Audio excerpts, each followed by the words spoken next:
Right. Now, I've known our next speaker for ages, actually, probably about 7 years, I think I calculated, since a Twitter chat, remember those, called SM London. Right? I don't know if anyone knew of this, but it was a wonderful little community, social media London. Every Tuesday or something like that, every Tuesday, 10 o'clock or something like that. Was it Tuesday, Wednesday? It was Tuesdays.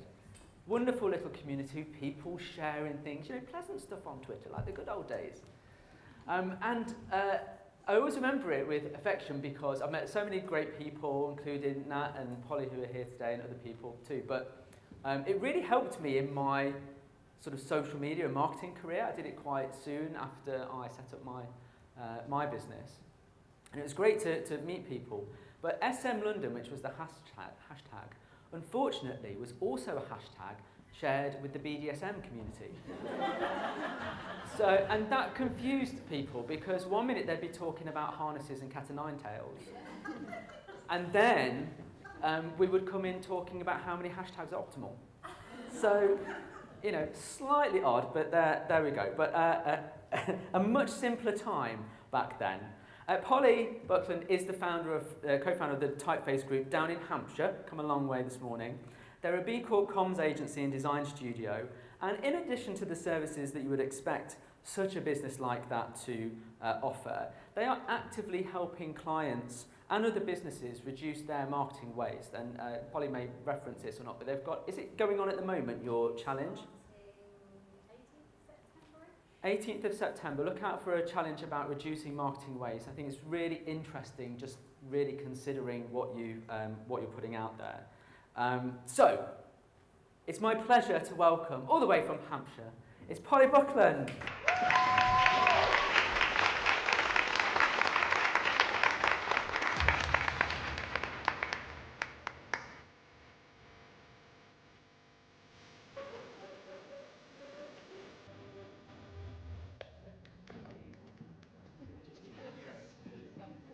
Hello everybody, thank you for the intro. So I have 20 years marketing experience, and the first 4 of those were client side at BMW, so I've sat both sides of the table. And today I want to use that experience to invite you to consider saying no to certain practices, mindsets and activities with a view to being more impactful, less wasteful, less overwhelmed, and in general, a happier marketer. So my first no is saying no to toxic multitasking and notifications. Let's not sugarcoat it. We know that marketing is a really, really busy profession. And a survey by Randstad said that 96% of marketing professionals say that they encounter interruptions within their daily work. Again, I'm preaching to the choir, you all know this.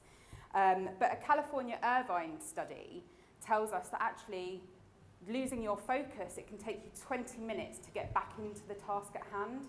And psychologists like to call that a task switch cost. And it's down to the increased mental load, really, of jumping from one thing to another. Some task switch costs might be reduced creativity, reduced productivity, a higher propensity for making mistakes. So I think we just need to hit pause and recognise that busy does not equal impact. So what do we do at the Typeface Group to help try and reduce task switch cost?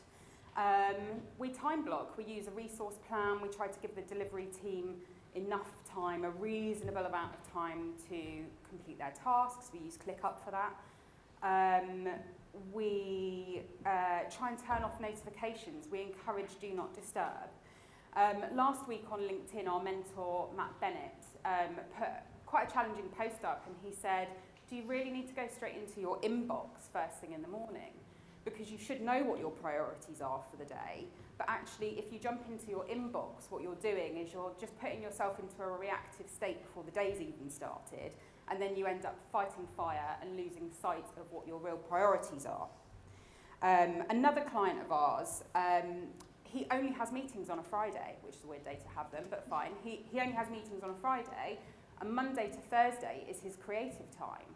So I would really encourage you to consider how you can reduce your task switch cost in a way that suits you within your everyday work. After all, there's a lady called Dr. Caroline Jackson, and she says that by ticking off items on our to-do list, we give ourselves a dopamine dump. So don't rob yourself of that sweet, sweet satisfaction, and get out of your own way and try to reduce the task switch.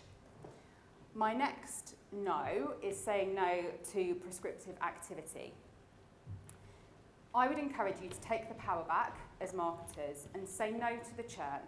If you've got a prescribed number of LinkedIn posts, Twitter posts, Instagram stories and articles that you need to get out on a monthly basis, I truly believe it's stifling your creativity. I would encourage you to break from the number on your back and embrace the flex and focus on impact rather than output. I read an article called How to Kill Creativity in Harvard Business Review, and there was a quote in there that was really interesting, and it says, "Creativity thrives when managers let people decide how to climb the mountain. However, they don't have to let them choose the mountain to climb." So as marketers, cool, take on the fixed goals that are given to you if you're not setting your own, but you need to be using your intuition, the data at your fingertips, your understanding of the professional landscape in which you're working to choose which tactics, channels and messaging will get you to where you want to go. We need to own our own strategies, even if, maybe especially if, your strategy is chaos. I swear to God, I wrote this before I knew who else was going to be here today, but if you take KFC, Specsavers and Innocent Drinks as an example, do we think they are fulfilling a prescriptive number of posts, or do you think they are horizon scanning for the best opportunity to be relatable, front of mind, witty, chaotic for their audience, to keep them in their consciousness? And I did ask, and that is right. And this tends to go hand in hand with my next no, which is saying no to vanity metrics. I think vanity metrics distract us from what is truly important. So I would say no to vanity metrics, but yes to meaningful measures of our success. We run a marketing scale survey, and 38% of respondents do not know what marketing activity generates the most leads for their business. But you can bet your bottom dollar that they know how many LinkedIn connections they've got and how many Instagram followers they have. If we focus on aligning our marketing measurement with business goals, which, let's face it, are usually revenue related, we can make better data-driven decisions, we can do more of what works, and we can have a greater impact and probably win more budget. So get close to your sales teams. If you understand win rates and you understand average deal sizes and you know your acquisition paths that best convert into customers or sales within your business, you can create a reverse funnel. Once you know where the leads come from, you can do more that works, which really neatly leads me to saying no to leadership. Navigating the path of influence and collaboration. So I am not saying be combative. It's not going to get you anywhere. 19-year-old Polly back in the day can tell you that. But we've all been in a position where an idea comes down from leadership and it grows legs and sometimes runs in the wrong direction. If you are armed with a solid strategy and you've got data and meaningful measurement to show how your activity aligns with business goals and revenue, you can be in a position where you hold more influence and hold more sway with leadership. Come with ideas and innovation and energy that align with business goals, and don't let imposter syndrome steal your voice. Your results will be the proof in the pudding, and you need to own your strategy. If I can think of a recent example of whereby maybe a marketer could have said a hard no, and I don't know how you feel about this, but with the rebrand of Twitter to X, I read a Forbes article that says $4 billion of brand value was wiped out overnight. So maybe it should have been a hard no. My next no is saying no to mass marketing, embracing targeted segmentation for maximum relevance. I think mass marketing is a relic of the past. I prefix this with a stat from the drum that says 57% of consumers actively avoid brands that bombard them with poorly targeted communications. So let's say no to generic messages, broad keywords and mass emails that fail to resonate, flimsy all-contact newsletters with shitty open rates and engagement. That's the activity that I'm saying no to. Seth Godin, the godfather of marketing, says it's not enough to reach people, you've got to reach the right people. And he goes on to speak of minimum viable audience. And that minimum viable audience is defined as the smallest possible group of people that can sustain you in your business. So do you know who that is? Do you know the demographics, the psychographics? Do you understand their pain points? Do you know what using your product or service will do to transform them in their work? Do you know where they hang out? Do you know what type of information they like to consume and how they like to consume it? Once you know all of those things, you will really find focus. And if you are struggling, it could be that you need to revisit your strategy. I would say be crystal clear on those things before you start putting time, effort, energy and budget into tactical activities. Finding your focus in this way is really freeing, and it will clear the way of some of the noise, and it will enable you to double down on what works for your business. My final no, and then I'll go on to some yeses, just so we can end on a high vibe. I'm saying no to bad briefs. I'm an agency owner, so I would say that. But and this is why I love this stat. The Better Briefs movement surveyed 1,700 marketers across 70 different countries, and 80% of marketers said, no, it's fine, I'm good at writing a brief. And 10% of agencies agreed with them. And I think I know what the problem is, having sat at both sides of the table. If you are solely responsible for writing a brief, either for your agency or your in-house teams, and you're working in an environment where there are really strong personalities and stakeholders that are absolutely going to have an opinion and a half on the output of the campaign or the creative that you've commissioned, you need to get them somehow on board at briefing phase. Because if you don't, what you're doing is you're paying your agency to show you what you don't want. That's really annoying from an agency perspective. And actually, the IPA did a study, and it found that 33% of marketing budget is at risk of being wasted due to poor briefs and misdirected work. So, I mean, belts are tight at the moment. Just don't waste that 33%. Get the brief right, because otherwise you'll waste budget and you'll damage the relationship with your agency or your in-house teams, and no one wants that friction in-house. So let's say yes to staying curious, embracing a growth mindset and continuous learning.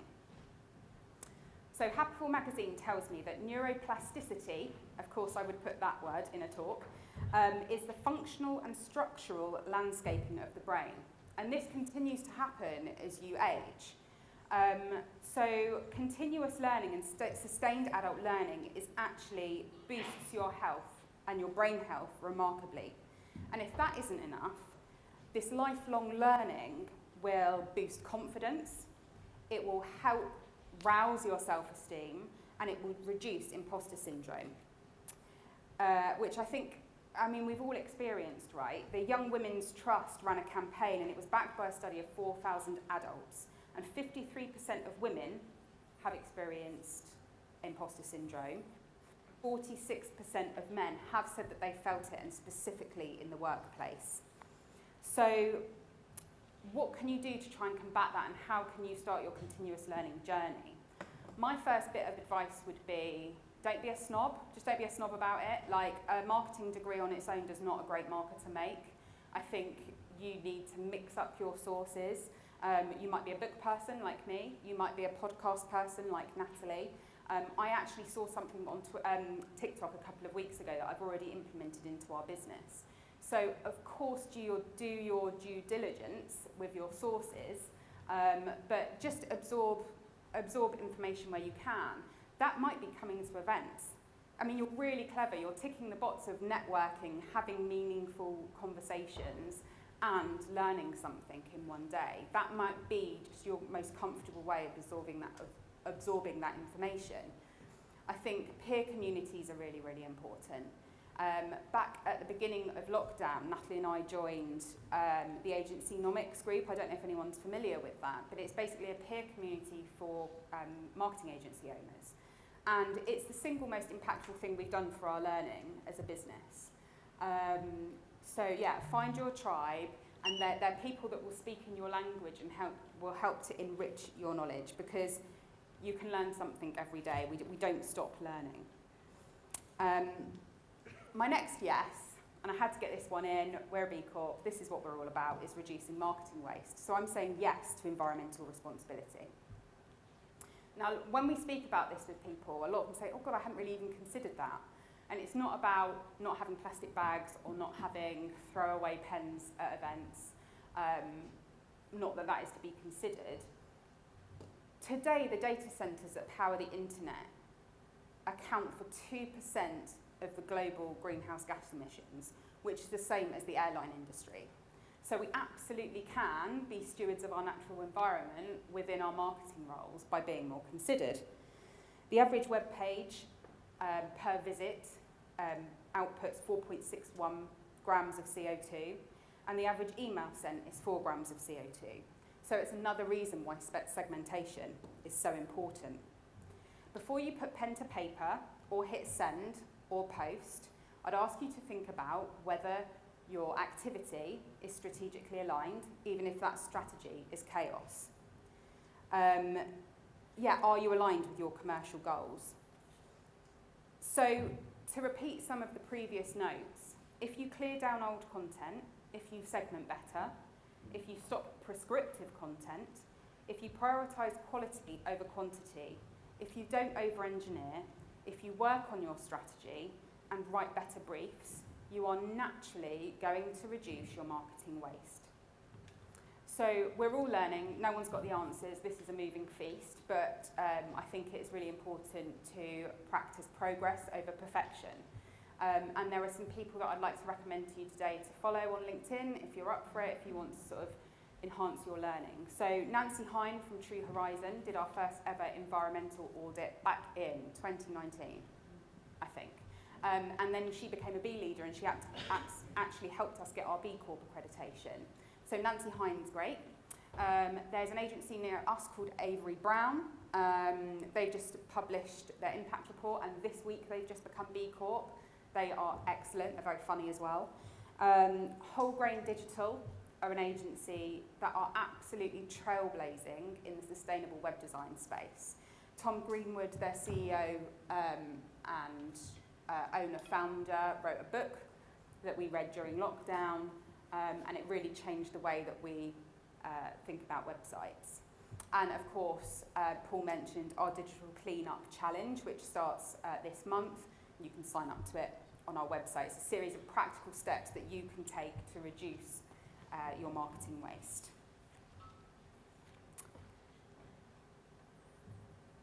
My final yes is saying yes to self-help books. Bloody love a self-help book.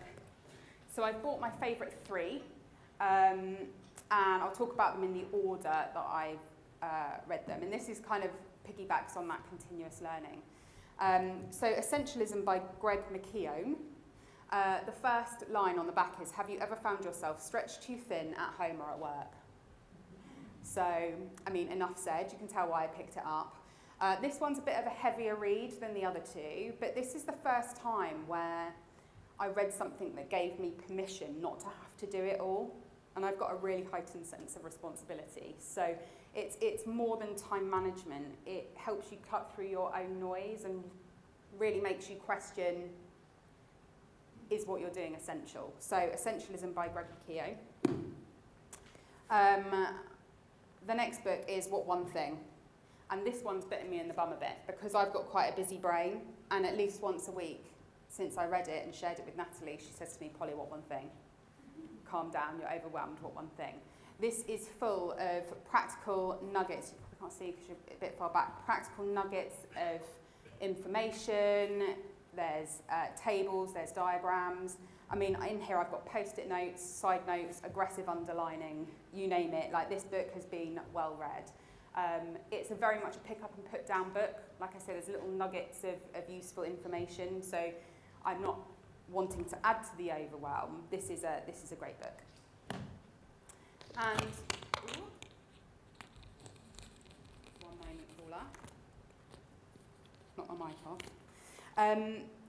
This final book might be a bit woo-woo for some of you, but this really helps in my professional and personal life.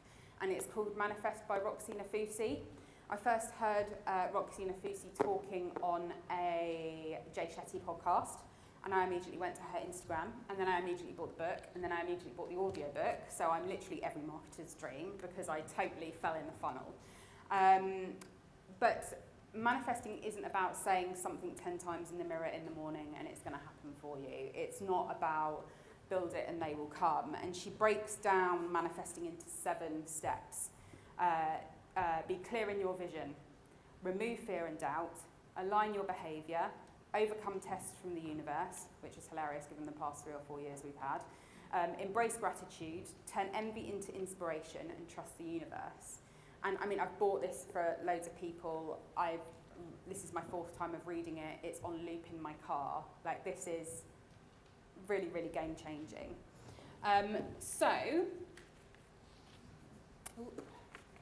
I just want to end with a few words of wisdom from Dr. Ian Curry from Creative Engagement. And he says, when you're in a distracted state of mind, running and jumping all over the place, it's difficult to be in that richer, more instinctive, imaginative and intuitive state of mind, which is essential for creativity. So with that in mind, I just want to ask you to consider what one thing you can say no to today to make you happier at home and in work. Thank you.